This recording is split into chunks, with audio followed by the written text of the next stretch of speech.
Hello, everyone.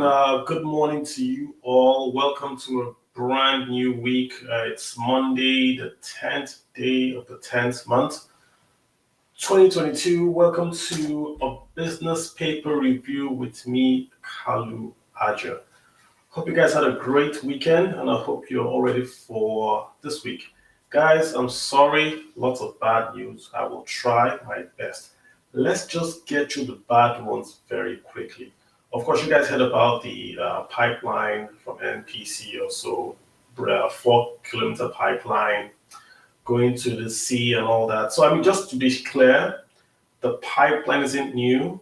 The loading bay isn't new. It's all owned by Shell. What's happening is that someone has tapped in and is exporting crude oil without paying any taxes. So it's free money to the guy exporting crude oil. What it means for Nigeria, of course, is a loss of revenue. So that's what's important to us. That's a loss of revenue, right? That's really what we're concerned about. When you connect this loss of revenue to the 2023 budget that was presented, I believe, last week, Nigeria is essentially saying that we're going to borrow money to run the budget. All the revenues Nigeria is going to make from oil and from non-oil cannot pay the debt in the budget.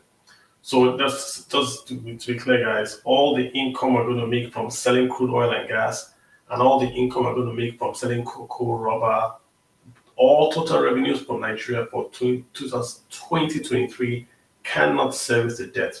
So we're going to do a lot of borrowing. There's going to be a high deficit, and that's really going to have an effect on interest rates and, of course, in Naira. So not a very, very good budget. It doesn't look like a serious budget. We haven't cut down costs sufficiently. We've kept the costs exactly where they are, and we've tried to then borrow to maintain those costs. If a country is going through, we are literally in a technical recession right now. We should be cutting costs across the board to reduce the cost of borrowing. If we keep on borrowing, we're simply adding onto the hill, or we're digging the hole, and we're going lower and lower. So the oil pipeline, to us, we are only interested in that because of the effect on revenues, and the budget is essentially going to be a deficit budget. And this is not just a deficit budget. Even if we took in all the revenues, if we didn't lose a single penny from revenues, we still can't even pay the debt. This is the debt. I'm not talking about salary. This is just the debt. So, guys, big problem ahead for us, right? So we've got the NNPC pipeline. We've got the budget that was very, very bad. And we've got the floods. Oh my God, guys. The floods are coming from the Taraba, Cameroon, Adamawa area. It's a dam that Cameroon has released water.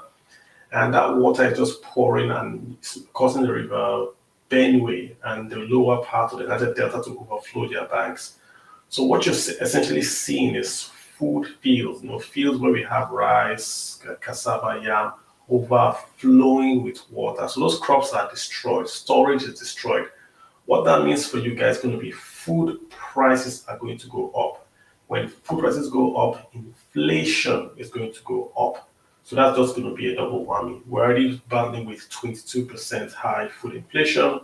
We're going to get this guy, and it's not going to be pretty. So I don't see interest rates coming down for the close of this year. As a matter of fact, we can call the year already and say that for the year 2022, we're going to close the year, I believe, either with a recession or the beginning with a recession, because there's no way with the food crisis in the North Central now because of the floods. That's really going to just throw the economy into a whack now. So, I mean, we've got oil theft, we've got a bad budget, we've got floods. The largest company in Nigeria, Dangote Cement, is also getting invaded, this time by state vigilantes. Armed state vigilantes went to the largest company in the largest economy in Africa. So they want to enforce some order I'm not aware of, right? They have issues with Dangote. So the governor sends in armed vigilantes into Dangote to get whatever. And of course, the place shuts down. And of course, I saw a mention of that now in Bloomberg. And this is what I always tell people, right? No matter what you're going through, remember, Kogi is a tiny state, tiny in comparison to what we're talking about. This is how Americans are going to read it. And Americans, I mean foreign investors, that the richest man in Nigeria can have his factory invaded by thugs sponsored by a state governor.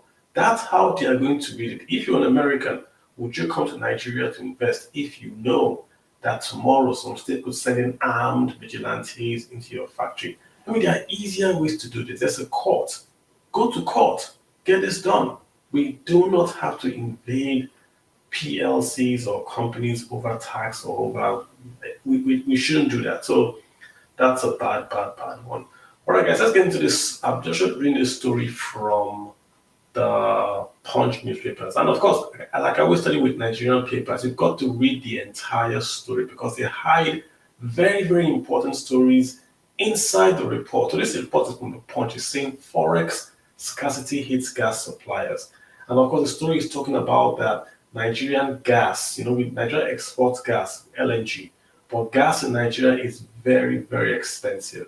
So the association, the Independent Petroleum Markets Association, is essentially saying that the cost of gas is going to go up because the dollar in Nigeria has appreciated as regards to the naira. So they have to spend more to import gas and sell. So just a normal story about hey, costs are going to go up and all that.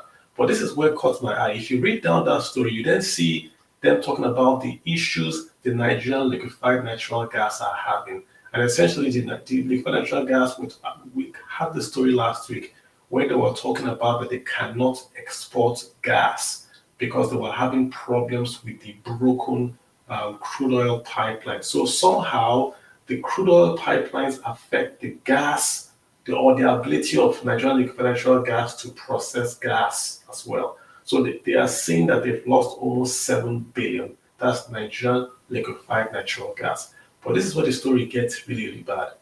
We then hear so LNG, right, supplies gas to Portugal.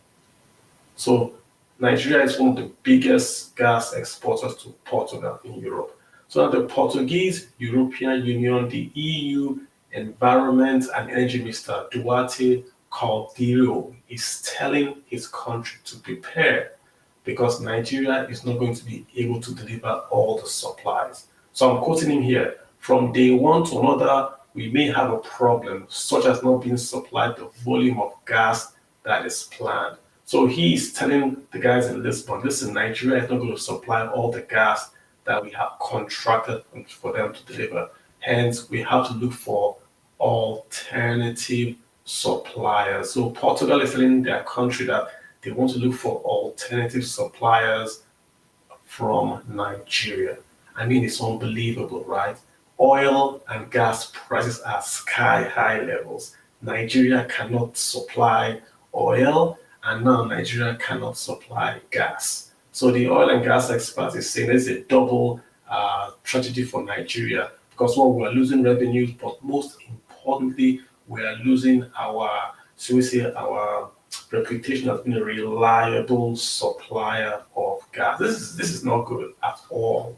That Portugal is looking for another supplier because gas is built on long-term contracts. So when you lose that long-term contract, if they go to sign with Qatar, you can't come back to them after 3 years and be like, hey, we've gotten our act together, come back to us. So this is just unbelievable, right? That this is happening, that we can't really get this flowing. I don't know what to say. I'm numb. I'm numb. This is just unbelievable. So that's the headline there from the Punch. This is a body blow if you ask me. And you have to, like I said, have to read the entire thing to get what they are talking about. Let's go on to the next story here. Talking about weaker global demand for crude oil. So China seems to be coming up a bit. So crude oil prices seem to be stabilizing because Chinese market seems to be doing quote unquote a bit better. So maybe that's a bit of good news right there, just a bit of good news. But then that's hit again by the transport fares going up. So leadership papers is saying that there's fuel crisis in Nigeria. Oh my God. And that transport fares in Abuja are increasing because there's scarcity of PMS in Abuja. So it's everywhere you look, guys. There's just, I'm searching. You see, I'm searching for good news to tell you guys. Oil falls, e-payment transaction. There's really nothing you can really hold on to your heart and say, we're going to start the week with good business news. I don't see it. And this story from the LNG is really, really not good. So, guys, what should we do in this week? I told you guys last week, go buy food. That's a given. Go buy because number one, not only is food inflation going to go up, it's going to be scarce. So it means that even if you have money, you won't find the food to buy, right? So I would have suggested that the federal government just opens up the borders and says if you want to import food for the next 3 months, we're going to let you do it and be half price or no duty. So that food comes in now and folks can have food because it's going to go up. Fields are flooded. It's no one's fault. So if the government does that, that's sort of going to be like a price and your rate right there to reduce the cost. If we don't do it, prices are going to go up. So go buy food. It's anti-inflation. It's also a way for you to save money, quote unquote, without losing money. Because if you have a bag of rice, you can sell that bag of rice tomorrow at the price prevailing, not the price that is historical. So that's one thing you want to go do. Go buy gas, go buy food, go stop off on this consumables. You know what I said? In a high inflation environment that Nigeria is, right, you don't want to be holding cash. Because when you're holding cash, you're losing. You want to convert that cash to something that is a commodity or something that the price can rise as inflation rises. So if you just hold cash, you're holding paper. Either you're paying, you're doing a prepayment, so it's cash living in your pocket, or you're buying a commodity, essentially to take yourself out of this uncertainty that we do find ourselves. I mean, we're here, if Dangote is being attacked and energy is being attacked and all that, we don't know. The only good news I can see here is that maybe for now, maybe the army, since the NNPC, limited CU, and the Chief General Staff went to the actual alleged breach of the pipelines, maybe now the army would sort of like call a halt and be like, hey, we have to stop this. If you watch the channel's interview that Mr. Tom Polo, his name is Tom Polo, government gave, he directly accused the armed forces of Nigeria of aiding and abetting the crude on the stolen crude. That whenever you see them stealing crude, you find the army and the navy there protecting them. That's a direct allegation he made, and no one has counted him for now. So I mean, we've got to get our act together, guys. So let me just allow. Let's see if anyone wants to speak. Like I said, it's kind of not a dark Monday, but it's kind of a challenging week we're going to go into. If anyone would like to speak, sure, let's go for it. I don't want to just read the bad news and all that. Right, guys. Let's see who's up here. Okay, how are you doing? How's your Monday going? I hope you are doing fine. I hope you can help us out this week as well. All right, guys. Hey, folks. I see no one here, so I'm going to call today. Like I said, it is what it is. Keep your head up, and make smart decisions with your money. That's just what I'll say. Ali Khan, what's up, man? Yeah, make smart decisions with your money. It's going to get tighter. If you have the means, Hello, Carlo. Good morning. Hey, how you doing, my brother? What's up? Fine, thank you. First, I want to plead with you because I follow you on Twitter and I see a lot of comments, people coming to attack you because of the good job you are doing. Please try as much as possible to ignore them. We are benefiting from it, we appreciate it so much. Sometimes you try to reply people, they come back to you again and try to walk you up. Please, first, just try manage them. We appreciate what you are doing for us and the country. God will continue to keep you. That is that one. Then two, I'm from Kogi State, and I know the history of Dangote and Kogi State. I've had uncles who have worked in Dangote cement industries at a top level. As at this morning, I still have the full agreement. I can share it with you later. That one of my uncle comments on it about it. But you know, the society we live in here is we have a lot of lawless people up and down. When you have dispute, instead of you to go back to the court and get them resolved, you resort to self-help and use the powers that you have at the moment. But at the end of the day, it will not go anywhere. And I read in this day as well, I saw the headline that federal government is trying to intervene in the dispute. I hope they do that because, like you rightly said, it's an international thing. Bloomberg is already flagging it, which is not good for the image of the business community, the investing public. I'm a stockbroker. In the last 2 trading days, I knew what happened to Dangote Cement shares. A lot of people are offering it. Unfortunately, the volumes are not there to drop the price at the moment, which is not good. So that is it. That is the bits I want to share. Let me give you time so that you can present to other people. No, I hear you. And again, lots of folks send me stuff on Dangote about agreements made, agreements signed. I don't think that's the issue. Whatever the state has, we're in Nigeria, right? He can take this case anywhere. He's a governor. Dangote is the richest man in Africa. They can settle this off camera. You don't send vigilantes into the company. This is what Bloomberg is quoting. Armed vigilantes from the state invaded Dangote's cement plant. That plant is the largest cement plant in sub-Saharan Africa. So lots of things are going, like you said. So it's a bad image because those guys in Bloomberg don't understand these nuances that we know. So we shouldn't do it. That's just what I want to say. Yeah. So, but thanks for your call. I do appreciate that. Yeah. Hey, practical economist, how is your morning going today? How are you doing today? Good morning, sir. My morning is going fine, but I've been in the queue since 5 a.m. trying to get to Abuja here.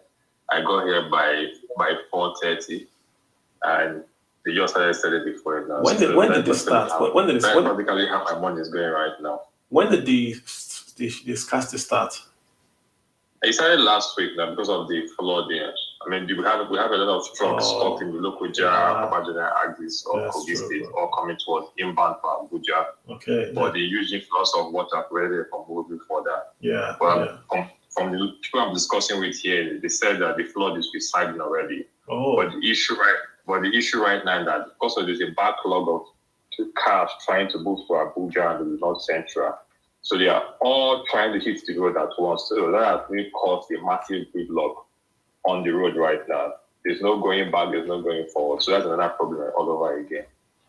So we're going to be stuck for another 3 or 4 days, hoping the rain does not fall heavily again. Because if the rain falls heavily again, that's going to add to the water volume on ground and might increase the flooding we are seeing right now. So that's just right now. Yeah, it's going to get better. I think it's not really the rain. I think it's that dam. It's a dam. Of course, the dam. But right? If anybody who has been in the North Central, the rain actually peaks from September, October, then subside by exit of November.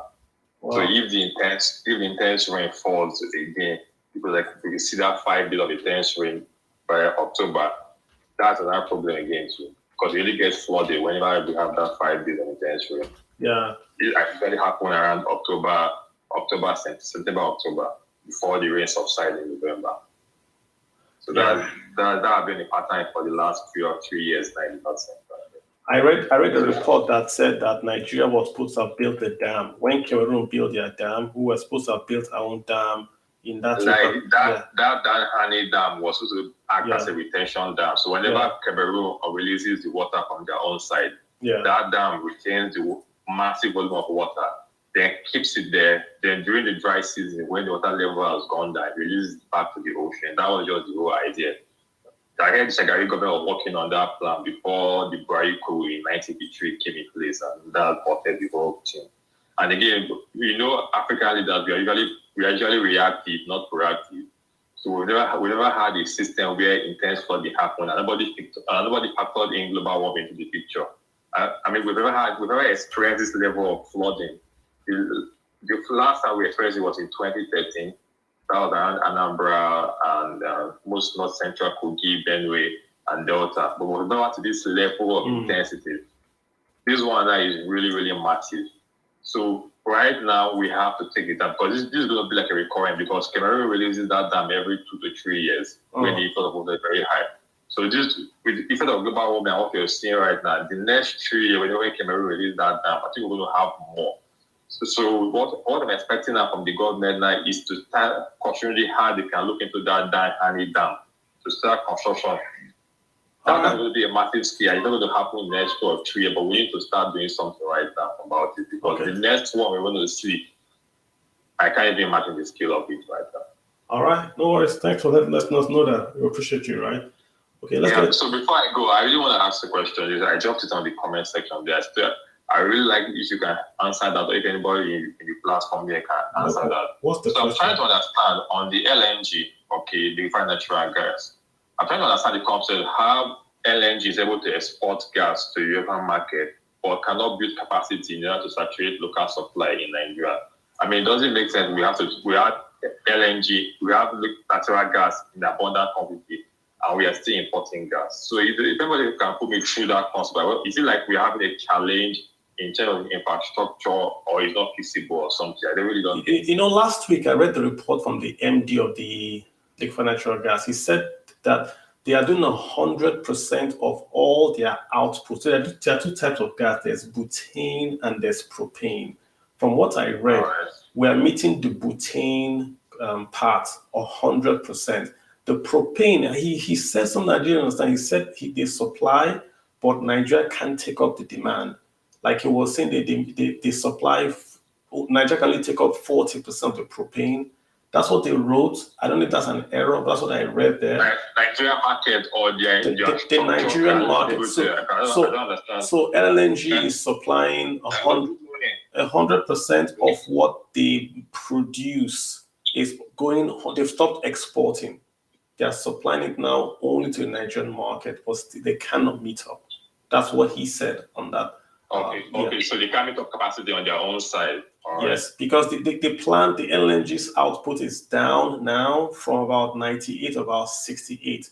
That's why you see they can't even export the liquefied side as well. They're having issues with the entire plant. But on this specific one, he said for butane, they can do 100%. And I read for propane, they're only doing 40. I don't know if that's an error, but that's what I read on the papers. But the sense was that they cannot meet all their output, and they cannot meet supply locally. They are doing 100%, but not enough. Really not enough. Yes. And with the FX volatility right now, we may have to start paying more. We'll see. The fact that December is fast approaching right now, and you know the upsurge in price when December market comes in. All right, let me get Joe in here to have it. Joe, hey Joe, what's happening to you? What's up, bro? I've got Joe. Is that Joe Biden? It says Joe Biden won in 2020. Yeah, okay. So, yeah, Joe Biden, you got the line. Go ahead.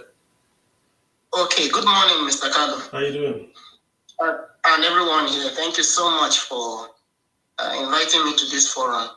I'm so happy to have. I think the best thing that happened to me this year on Twitter was to actually have found your account. It has been very insightful and very, very helpful in pointing out some of these economic challenges that our country is facing. And this is quite sad.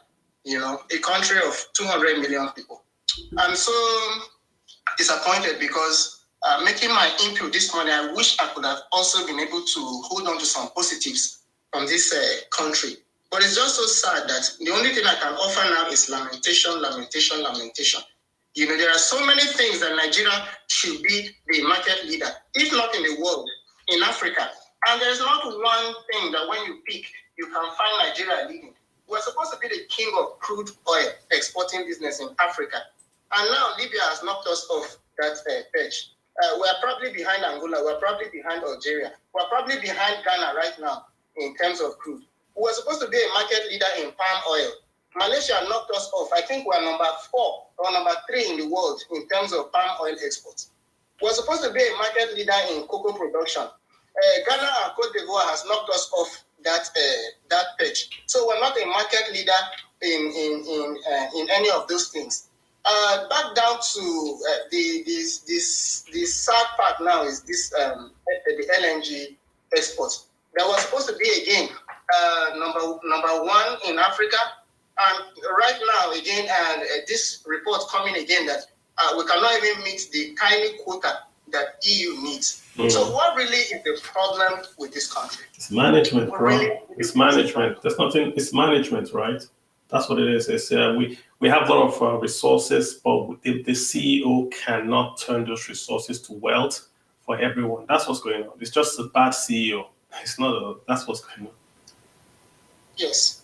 So it's quite disappointing. And my prayer in this country is that hopefully we can get a better CEO next year, and they should be able to find talents like you, to be part of that economic team to help them in planning and predicting all these things. Most of these calamities that are befalling, they were talking about flooding now, are things that should be prevented with good planning.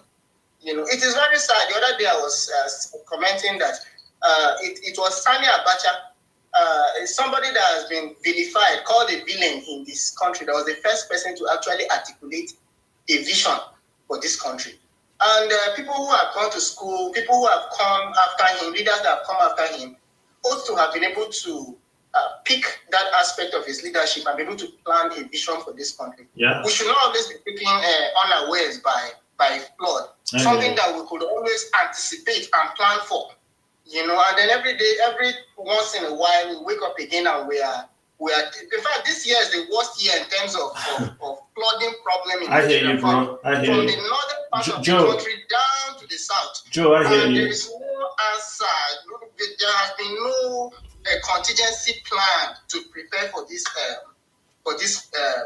flood situation. All right, okay, Joe, I hear you. Let me get someone else to have a crack. Let's see if they have it. Yeah. It's all right. Thank you, sir. You're very, very welcome. Hey, Akeem Adenuga, what's up with you, bro? Hello, good morning, Carlo. Thank you so much for inviting me to speak. Just interesting paper reviews, and it's just so far that things that the Nigerian government could have done to prevent, especially the flooding part, has been neglected for years. Yeah. When people started, when the whole incidents about flooding happening in Benue, Kogi, and other parts, people started saying global warming. I won't just attribute this on global warming. We'll be seeing this thing happening seasonally. Today has not been the first time that we'll be seeing flooding happening in parts of Kogi, Anambra, and other parts of the country. We know from time that whenever there's a dam, there's an excess water in one of the dams in Cameroon, this water is released and it affects us. So the government should not feel like they don't know what is going on. They know. And I don't just know if it's also to the advantage of Nigeria that if we were to kind of create a dam that will also take in this excess water, then we can also generate electricity from it, hydropower. I don't know why the government is not seeing or working around all this. What is so difficult to do these things? On the issue of the LNG, it's quite funny, to be very honest, though, because first, we are people concerned about supplying the domestic market in the first place before you even start thinking about exporting. Now, the European Union or Europe is now scrambling around the world now trying to look for gas because they are trusted, they are well-reserved partner. Russia has already given them a huge blow. Now they are rushing all the way to the United States. United States is supplying the European Union at exorbitant price, LNG at exorbitant price. Now, definitely, they are not coming back to Africa. They have neglected for long. Hopefully, we don't sell this gas cheap to them. But my own concern is that we should not just sell this gas to them, and at the end of the day, our domestic market is suffering. Yeah, but I mean, it's the government does not just act stupid by sending all our gas, and we are suffering to even get gas in the country that we have. You see, let me just Akeem. I always make this issue about Nigeria always has this, we are the largest this, we're the largest that, we're the largest cement company in Nigeria, but cement is very expensive. We have the largest fertilizer plant in Nigeria, fertilizer is very expensive. We have the 3 largest rice mills in Nigeria, rice is very expensive. We have the largest LNG plants in Sub-Saharan Africa in Nigeria, cooking gas is expensive. So I always get worried when I see all this large, the biggest, costs don't come down. We just signed an agreement, I believe, with Algeria. That was 2 weeks ago to export gas. 2 weeks ago. And now Portugal is telling us that, listen, they're going to go find a new supplier of gas because Nigeria is not reliable.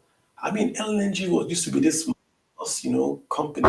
What's happening in this country? We can't even supply gas, I'm weak, man. Peters, Peters, what's up with you? Is it Chairmaker? How you doing?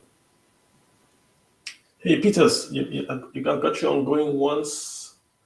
Peters going twice. Let's get Mr. Samapi. Samapi, what's up? You got your hand up, sir. Go ahead, sir.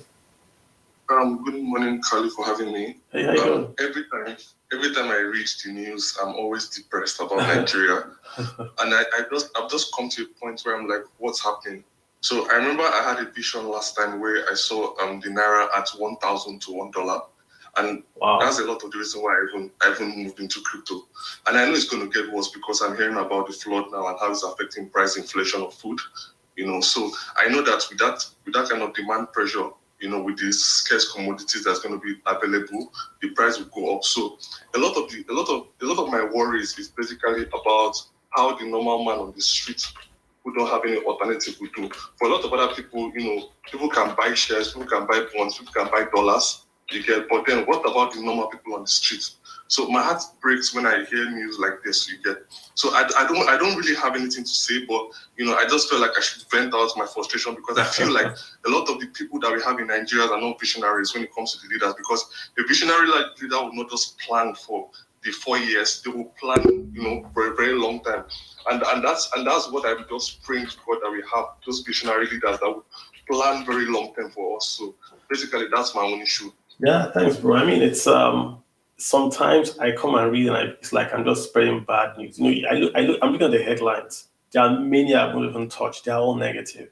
I'm trying to find, there's no good headline to talk about, right? It's just, everything is just, but it's reality. The news are reflecting reality. But what really gets me is not the news, but that these are all preventable, right? I mean, we could have stopped the oil and gas theft. Then LNG would be able to supply gas to Portugal. We wouldn't be in this mess. We could have built a dam and won't have the floods. We could have created jobs and won't have bandits. Everything is all fixable. Well, it's not like an earthquake, like a tornado came to and then washed away everything. It's an all man-made or man-corrected issue that we could have taken care of that we didn't. That's why it's so bad and so bitter, really, that we're not really taking care of this stuff. It's bad. Modern day philosopher, what's up with you, sir? Thank you, sir. Mr. Carlo, first of all, I want to thank you for your good work. I know that people come at you, they shoot the messenger and then ignore the message. But one thing I know is that the message can't die. The message remains, even though messengers may change, but the message will still keep coming. First of all, let me start with the Kogi flood. In Nigeria, we that are here, there's one thing that we normally do every time. We believe flood is a natural disaster, something that comes from God, and there's nothing we can do about it. That is the reality on ground. What we do here is that immediately the flood starts, we just wait. And miraculously, we believe that the flood will just, fly, go away, carry me, they go, the flood will just come, carry us and go, and the flood will not dry up and we move on with our lives. That is the only solution we apply to flood. Maybe people in the diaspora have other solutions, but I've not seen any working or practical solution anywhere. Once the flood starts, we just endure for 1 or 2 months. People lose their jobs, some people lose their lives, people relocate to other parts of the country that flood doesn't get to, and that is it. That is the only solution that I have seen, and for years it has been there. Like by this time next year, the flood may come again, or like someone said, in the next 2-3 years, and nothing will happen. Everybody will just live with it. We have learned to adapt and live with it, suffering and smiling. So there is no really solution or planning for it. So even if the dam want to overflow tomorrow morning, we are just going to wait. Let me give an example. Bayelsa State, for example, the people in the secondary school resumed semester a month earlier. What was the reason? Flood is coming. So we have to start the semester a month earlier so that we can be rounding up before the flood will begin. That's a very wonderful strategy. I don't know if you are in 1882 or 2022, but that is the strategy that is applied for the flood. Then now for the oil theft, if you look at the channel's documentary, one thing is certain that they know where the oil is going to, and they know the people that are siphoning the oil. So is it difficult to get back those pipes and what have you? It is not rocket science. If we know that somebody connected a pipe from point A to point B, just go to point B and is it not over? Do we need Kalu Ajap or anybody to tell us where the oil is going to or who is collecting it or what will happen? It is just simple lack of leadership, like you have earlier stated. So when someone don't want to do the job, there's nothing we the followers can do. Then now to the selling of this to the Europeans. Let me give you 30 more seconds if you don't mind. Okay, so lastly, the selling to the Europeans, it is still the same lack of leadership problem.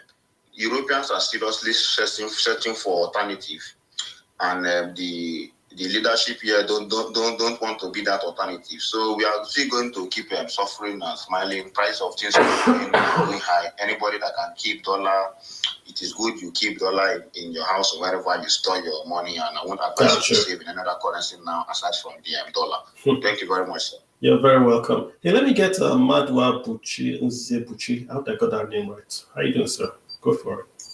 Good morning, sir. How you doing? Good morning, everyone. So, the first thing I want to say is, does this mean that our investment into the pipeline from Nigeria to Algeria now is a waste? There's no pipeline. There's no pipeline. They want to build one, but there's no pipeline at the moment. Because I saw something on channels the other day, a documentary on channels the other day that they were building a gas pipeline from Nigeria to that place. No, they haven't built it yet. They want to. We only have one going to Kano, Kaduna. That's the AKK. So that's what's going on right now. But it hasn't left the Nigerian borders of North yet. Okay. So my second question is, apart from that, is you made a post on the BRICS, like Saudi Arabia joining the BRICS, and then it just something occurred to me. It's not better that we have organizations like that to be like a check and balance to organizations like the G7 and the rest. And Saudi Arabia joining it, should that really concern us, or shouldn't that be a good thing? Go ahead. Yeah.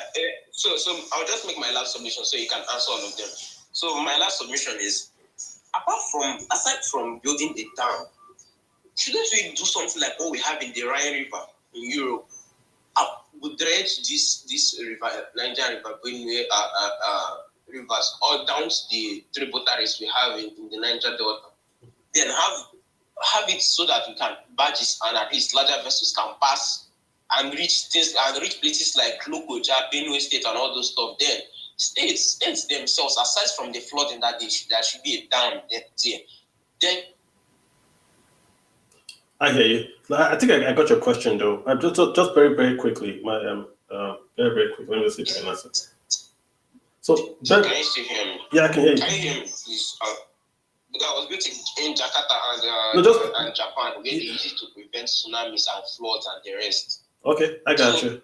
I mean, the quick answer the real reason why Saudi is going to be a big issue is that crude oil is priced in dollars. So if Saudi Arabia joins BRICS, obviously they're going to try to price crude oil also in Chinese yuan.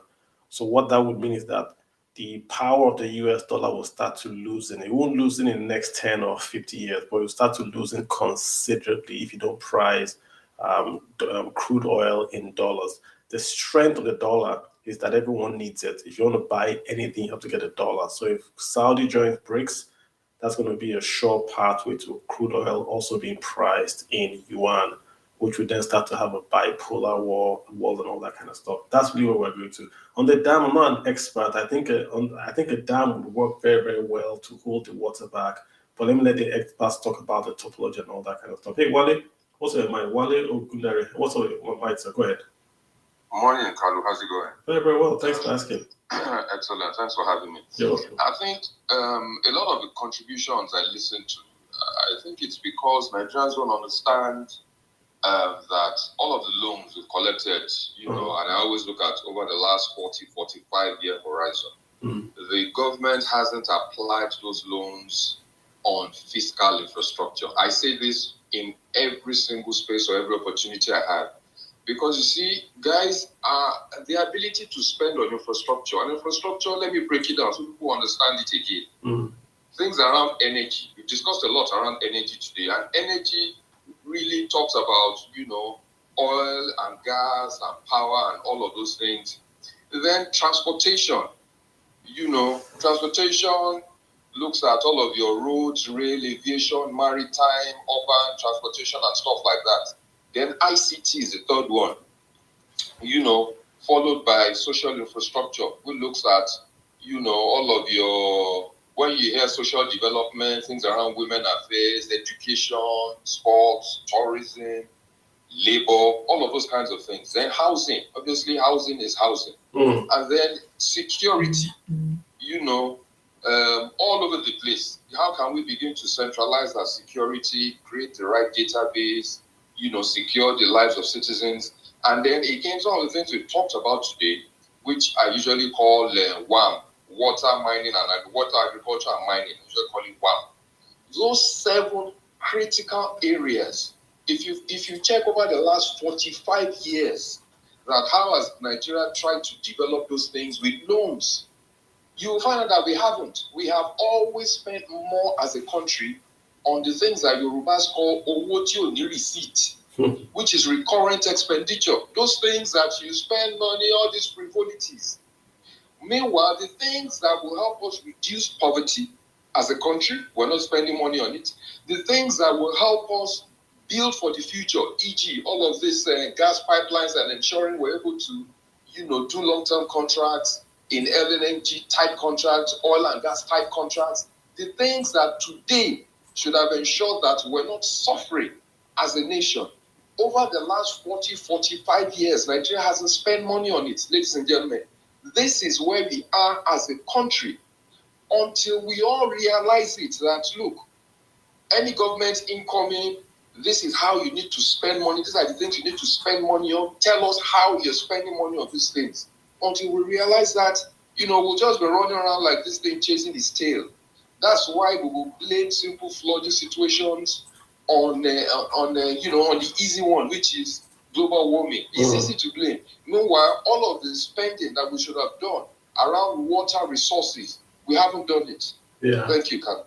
Thank you so much. I appreciate you saying that. I mean, it's like you're saying we have to spend right.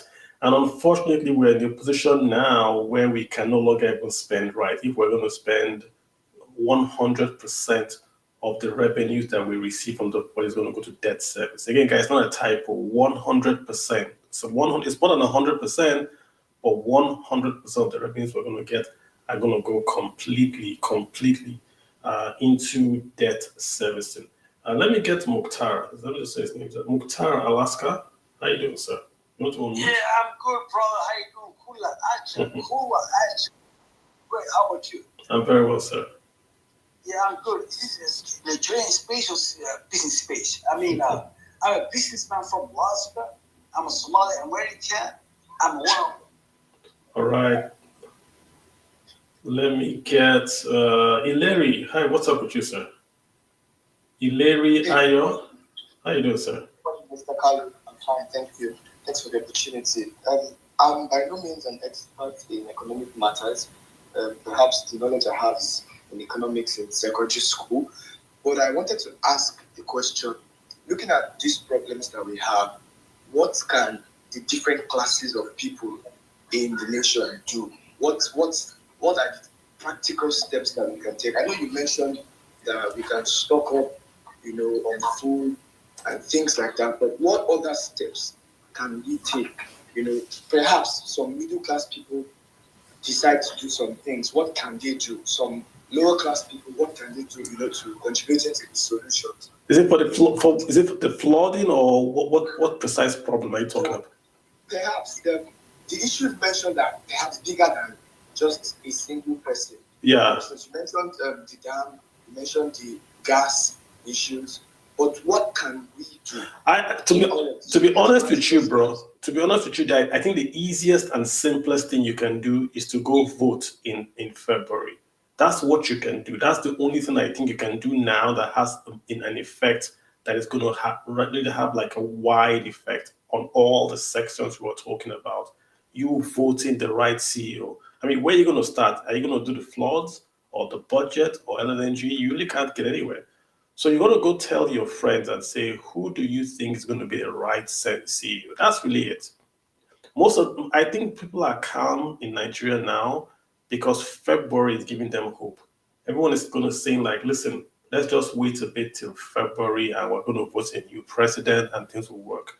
There's some sense in that, right? That February, but that's all you can do. There's no, what else can you do? What else? You understand the point I'm making? Yeah, thank you. Yeah, I would say go do that and see what's going to happen. Let's get Baba Yaza. Baba Yaza, what's up? Hey, what's up? Yes, though I'm just a student to people, sir. Yeah, just a student. Yeah, the issue I think at which we have not got it right is our leaders are not good in preparing budget when we have a pandemic. So, to some certain extent, we encountered the issue of corona. Now, this corona is a paradigm shift for our leaders to look into our budgetary, in the sense that if all of a sudden we experience eventual event or unforeseen occurrence, we're supposed to have prepared around that. So we have not got it right from that corona. That's why things are trying to manifest in different directions and so on. Now, with regard to all the challenges highlighted, and in fact, that of flood and so on and so on. Now, flood, we misuse the achievement or what we are expected to achieve with flood. If you compare us with Egypt, whenever they experience flood, you find out that they utilize it to high extent. Now, irrigation is one of the biggest achievement in Egypt. We would have utilized it or replicated it in this our country. So floods, most of the times we take it as devastating, whereas flood is an opportunity for us to maximize what it can provide. Interesting. So that's a good angle. We have not put it right in that. Now, with all those infrastructures we have said, if you look at Europe and America, they changed their direction of their budgetary system with the advent of this corona. And now, what we are seeing now is not only corona now, is Ukraine a Russia war, of which our economy has to take a paradigm shift. So also our businesses are also. So therefore, we have to go towards seeing. We have to be flexible most of the times. I hear you. I think you make a good point about the floods, the good and the bad side. I know Egypt, when the Nile floods, they actually like it. It irrigates a lot of land for them and they're able to do farming. But I'm not sure if it's the same kind of flooding that we have. But you make a point that we should maybe get the experts here. I don't want to talk about it too much. I don't know about it. But I appreciate you chiming in, sir. Let me get the farmer in here to come and tell us about farming executive. What's happening with this plot? Is it affecting you, sir? Farming executive? Hey, farmer guy, the farmer boy, how you doing, sir? Yeah, hello, good morning, Carlo. How are you doing? Yeah, I'm fine, yeah. Can you hear me clearly? I can hear you. If you speak up, I would love it. Yeah, very quick one. I actually want to talk because I'm always agriculturally inclined, and I will just want to say one or two things about this flood and in general. Let me say our thinkings in Nigeria, because I've actually met some few people making plans for what is currently happening in Nigeria, and I see a lot of people talking about, oh, you just have to keep a lot of dollars. And I kept on imagining, if you keep the dollar, what are you going to use it for? By the time all your economy goes into shambles, you don't have what to even use the money for. So for me, I think how do I put it? The weakest form of thinking you can save whatever you think you have is converting your money to dollar, because you are not going to eat the money. And the earlier we understand that we need to look inward. This country is blessed beyond whatever you can think of. And whatever you think you want to invest on, single person, no matter the amount of money the person is bringing on board, can never meet the demands. Let me ask you a question. I mean, you're a flood in Kogi and some other place. It's very unfortunate that it seems Nigeria is built. It's not even seems. It's like everything about this country is only existing on what is wrong. And the moment you try to do what is right, it's like, oh, the whole country is going to collapse. Because everybody mindset, like majority is used to this, oh, this is the way we have always been doing. Farmer, let me ask you a question. We don't have issues of Farmer. We don't have issues of global warming in Nigeria. These are just lack of proper planning and people not thinking. And we have people who are paid to even get these things done. And whenever you try to talk about this, you see people come to you, insult, throw all sorts of nonsense talk at you. So the flood, the dams open in Cameroon, if a single dam open in Cameroon can flood a whole community as local dam, it means if we trap this water, we can have thousands of hectares of farmland to irrigate. Interesting. So we have a lot of issues, and let me just give you an instance. So, hello, can you hear me? Can you hear me? Can you hear me? To invest, you have to think again. Hello, I'm not. I don't know if you can hear me. So I was going to ask you, as a farmer, how this flood is affecting you directly. I don't know if you can hear me. If you can hear me, just unmute. How is this flood really affecting you, or is it affecting you though? If you can answer that. The farmer, can you hear me? Can you hear me? Did you hear my question? Seems I've lost you, sir. Sorry about that. Let me get Musti 01.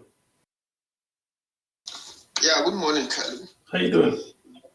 Good morning. I'm doing fine. Thank you very much. I want to say what someone has said earlier.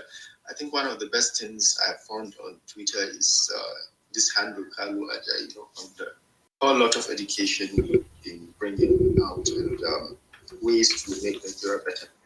I think these things you say, people criticize you over it because you love this nation. You want this nation to be better. All of us want it to be better. It's just that we don't. Most of us don't want to do the right things. I think, like you've told somebody else who said something earlier, you said the best thing to do is to vote in February because leadership has a lot of things to do. These things have a lot of things have a lot to do with leadership because if we vote the right leadership, we get things right. And then this emotion we attach about the election should not be so because in 2015 I was emotional. I voted for Buhari because of my sentiments. And now my eyes are clear. I want a leader who wants to tell me how he's going to do it, not what he's going to do. What he's going to do is not important, but how you are going to do it is the most important thing. And see, I get convinced about how. I think that's where my vote is going. So I have not made up my mind about who to vote right now because I'm waiting for them to tell me what they are going to do and how they are going to do it. And I think I would want you to bring, some of these politicians here to tell us, to talk about it, because you have an understanding of a lot of working of the economy and things around that, so that we could get to ask them a lot of questions. I hope they would agree to that. It'll be tough to get them to come. This is their season. I think it's more effective when they talk. We talk about it and we analyze it, and when they come, it's always packaged. But we'll see. Okay. Yeah, we'll see. Thank you so much. Let me get Tycoon. How are you doing, sir? Go ahead. Good morning, guys. How are you? Very, very well. Thank you. I'm also good. I've been waiting to become a speaker in this space. As I've been listening to you guys' problems, and I realize that Nigeria and South Africa are facing the same problems when it comes to management of money. We all have the resources, but everything is being mismanaged. I don't know how this can be resolved because it's an ongoing matter, and if it doesn't get resolved, we're all doomed, like as citizens of our countries and stuff like that. So. Yeah, I mean, you're right. How is the power situation in South Africa? I mean, you guys are doing power cuts and all that. Is that it? Yeah. I just want to say something regarding, somebody was speaking about COVID. When the COVID thing came in South Africa, we got funding, I think from the USA, it was 500 billion to allocate to hospitals to fix or assess the problems that were occurring because the cases were out. But that money, nobody knows what happened. People basically stole that money. People buying cars, and it's just getting worse and worse and worse. So I just want to get the whole idea with and all these other countries always giving us money. What's the catch? Are they going to end up running our? Are they going to end up running South Africa? Are they going to end up running Nigeria? Like what can be done to stop all this? Because we are trying to be the people who are going to come with change. As much as the problem is big, but we're just trying to make things better for ourselves as people who understand what's happening. Yeah, I think if you look at the demographics, the natural resources, and even the population for Africa, we're in the best position in terms of we have an educated population, right? If we could keep our trained folks in Africa, then we're the continent to build. But right now, there's this new, in Nigeria, we call it Japa. People are leaving, emigrating to the West, and the West is actively encouraging people to come over to the West. I don't think we see the damage that's causing right now. 15 years, we understand what's really happening. That are taking away our best to go have kids over there, to go work over there, and to create wealth over there. And eventually, it's going to be a reversal. That wealth that we have here is just being taken away. But I mean, I don't blame anyone leaving. I always say I don't blame anyone leaving. It's just that what is happening right now, we really don't understand the importance of keeping your population, your young, educated population at home, so you can create wealth at home. So I don't blame anyone leaving. Okubeni E. Hey, go ahead, sir. Hey, Okubeni, you got a mic. Go ahead on mute, sir. Okubeni, that's going once. Okubeni going twice. Good morning, sir. How you doing? Could you speak up, sir? Go ahead. Good morning, sir. Yeah, I hear you. Go ahead. It is really not a beautiful state right now. As a Nigerian, living in Nigeria, buying things in Naira, and living in a supposed country that is supposed to be large in all around, capacity in everything, having so much capacity to produce everything without even relying so much from the outside world. But the reality on ground is different from what we are supposed to. We have a country full of leaders who lacks vision. Even those that have vision refuse to bring out their vision for I don't know reason. And here we are. We have a country right now that everyone, the states that produce the most food we consume, they are being overrun by water. Water that could have been controlled. Now, how is the common man on the street going to afford food in the next 3 months, in the next 4 months? How is it going to be possible? When you and I know that the working condition right now in Nigeria does not even guarantee for you to earn a reasonable wage. Whatever wage any Nigerian earn right now, or the common Nigerian earn right now, over 60% of that money is being spent on just food. How do they cover for their rentage, transportation, other utility fees, even health especially? Knowing that Nigeria is a state where you pay for your health services mostly out of pocket. That is really my pain, that in the midst of abundance, everyone is suffering. Just a few is enjoying the commonwealth of the nation. That is just my contribution. All right, thank you so much. Appreciate that. Let me get Peter. Is it Chiemeka? Go ahead. Okay, good morning, Carlo. Carlo, I want to thank you very much for your activity so far on Twitter. I've been following you on Facebook, and when I saw you on Twitter, I thought now I will put in a notification. Any post, any tweet you tweet, I must give a video for you. You are doing a fantastic job. The thing is that according to Karl Marx said that philosophers have interpreted the word for long. What matters now is to change it. I look at your data you did on Sunday, the space you did on Sunday, you put the data on Sunday. I was on Twitter space, one violent space, and your data was actually a material that we use to analyze that on that space that very day. On the issue of the oil theft. You give year by year analysis on how the oil output has been going. And at this point, the only candidates who have demonstrated the willingness and the courage to condemn, to even talk about the issue of oil theft, is only one candidate. And that candidate is a candidate that has shown character and capacity and integrity in taking Nigeria out of the woods.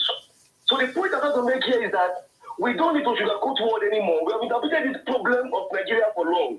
What matters now is to come out and support that candidate who has shown that courage. I hear you. Telling the world that the people selling oil are these people. Not me and you, not Kalu, not I, not all of us on this place. The people in government and people in desperately destroying our economy. So we need to rise up and support that candidate who is not a destroyer of our commonwealth. To support that candidate who is not a thief. Okay, sir. To support that candidate who has demonstrated. I got you. I hear you. Out of the woods. I hear you. That is the point I'm trying to make. At this juncture, Kalu, thank you. And I thank everybody on this space. God bless you. You're very welcome. All right, guys. Great. So we're just start to wind down, guys. So I'm just going to add all the guys that have just requests to speak now. No more adding. Just going to add the guys that have requests to speak now. Let's get Olga. Olga, go ahead, sir. Hi, Carlo. How you doing? Good morning. Good morning. Where are you calling from, sir? I'm calling from Lagos. Thanks. All right, go for it. Yeah, go for it. So, I think it's no longer news that we are suffering from poor leadership. I'm, however, concerned at how we have supported this poor leadership time and time again. In our individual capacities, I also see that we are not living up, with leadership. We talk of a country in crisis, and everybody is thinking of saving in dollars, right? And gathering all the dollars possible. So what should they do? So for me, I want to ask, where is the leadership in further making the situation worse, right? How are we helping the economy to be better? Instead of gathering as much as 60 million in Naira, 80 million in Naira to Japa, how are we doing to see that we improve a small business nearby? I run a small business that has grown into 7 branches over the last 4 years, right? And you can tell that Japa is probably not on the plate for me at the moment. I believe if a lot of us sit down to do small businesses like that in our corner, somehow will help the country. All right. Because we are vested in this country, we can, fight for certain decisions. We can support the voting process. We can support the electioneering process to see that where our resources, when we put our resources, right, we get results for it. And we don't just allow the country to run the way it is. They can do whatever they want to do. As it is right now, we see the middle class running away from the country. Whatever wants to happen should happen because I can afford to take my people out. I don't think that is going to help. That is going to help the country at all. How did we not see? I got to say, you got about 30 seconds more. 30 seconds more. With the flood in Lokoja. How did nobody think about it? How did nobody plan for it? Right? How are we here? And these things happen over and over, and they will keep happening. So I think as citizens, we have a lot to do to help the leadership. And we must start taking responsibility from our own end and not just expect people who are just politicians, to do right by us and hope that one day the country will just be fine. Thank you so much. Thank you so much, sir. Let me get Nas. Nas, go ahead. Hop right in, sir. Hey, Nas, going to unmute and yeah, go for it. Hey, Carlo, good morning. How are you doing today? Fine. Okay, fine. Solutions are Your audio is very, very bad now, so I'm so sorry. I'm a civil servant. Okay, sorry. Hear me now. Go ahead. I'm a civil servant, and I'm not sure a federal civil servant, and I'm not sure if what I'm going to say maybe is against the civil service rules, but I'm going to say it anyways. It's just that I've seen that the situation keeps getting worse for ordinary citizens like us. There has been change in leadership. There's change. I don't. Sorry, Nas. I'm not. Nas. Your audio is very, very bad. I gotta take you off. Sorry about that, sir. I gotta take you off. Sorry, but I can't hear your audio. Let me get Chimex. Chimex, go ahead, sir. Chimex, yeah, go for it. All right. Thank you, Mr. Kalu. Thank you for having me. How you doing? I'm good. I just want to ask 3 questions, and I hope I get the right answers. It all has to do with this Dangote issue. Number one of it is that why are we so fixed in protecting Dangote, the image of Dangote, if there is fraud attached to the acquisition of Obajana cement plant? And number 2 is what is the impact of Dangote to the inflows of forex in the country? And number 3 is Kogi State, we all know, is supposed to be the richest state in Nigeria because they have vast amounts of natural resources which are being exploited by Dangote and Boa Cement. Because almost all Dangote plants in Nigeria are being run on coal, and Boa Cement also, they are being run on coal, and most of those coal are mined in Kogi State. Kogi State is very, very poor. I don't seem to understand how a state so rich in all these natural resources that are being exploited is still the poorest. The least developed state in Nigeria is Kogi State. Kogi State has the worst federal road in this country. Nobody can dispute that. So let me just quickly answer you. So just to understand the point about when we talk about Dangote, we're not here to defend or castigate Kogi State. We are saying the way Kogi State has gone about it is wrong. Like it or not, Dangote is the largest company in Nigeria by market capitalization. Like it or not, that's a fact. Like it or not, Nigeria is the largest economy in Africa by GDP. Hence, whatever we do makes business news. It's reported right now on Bloomberg and in Nigerian media that thugs from the Kogi State government have shut down the largest cement factory in sub-Saharan Africa. That is what is being reported. The issue is not who is right or who is wrong or who does forex, doesn't do forex. You can do this in a better way. There's a point I am making. It affects everybody if it shows that Dangote cannot get fair hearing. It doesn't, Oyinbos don't care whether it's Obajana or they don't know what Kogi is. They know Dangote, they know largest, richest man in Africa. Hence, we must do things right. This is the point. It's not an argument. All right, sir. All right, sir. Let me just come in, please, then. You know Foxconn.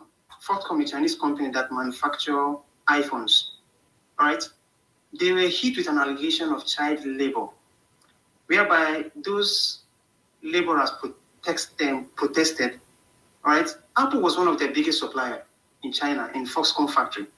Apple have to halt some of their production in Foxconn because of that allegation. You see, those allegations can't be taken lightly. Link it for me. Link it for me. Did the Chinese government go into Foxconn? Link it for me. Link what you're saying. Apple, one of their biggest investors. What happened to Foxconn?